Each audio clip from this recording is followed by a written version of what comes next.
ఎప్పుడు ఎలా ఉండాలంటే భార్యాభర్తలు కూడా రోజు కనీసం ఒక అరగంట సేపు మాట్లాడుకోవాలి, అలా హాయిగా మనస్సు విప్పి మాట్లాడుకోవాలి. పొద్దున సాయంత్రం ఎప్పుడో అప్పుడు కేవలం వాళ్ళ కోసమే ఆ సమయం.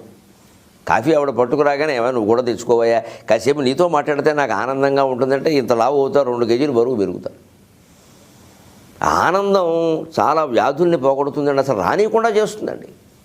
చాలామంది ఏదో మాకు మతిమేహం ఉంది, రక్తపోటు ఉంది అంటారు. భార్యాభర్త కూర్చుని ఆనందంగా కబుర్లు చెప్పుకోవడం, పిల్లలతో గడపడం, సరదాగా అటు ఇటు కాస్త షికారుకి వెళ్ళొస్తూ ఉండడం లాంటివి ఉంటేనండి ఇవి తగ్గిపోతాయండి, అసలు రావండి.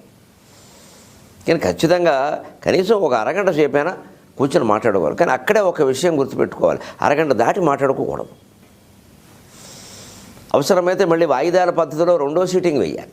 అంతేగాని ఇంకా దొరికింది కదా, బాగుంది కదా అని అలా కొనసాగిస్తే అనవసరపు మాటలు వస్తే తగాదాలు అక్కడ కూడా వస్తాయి.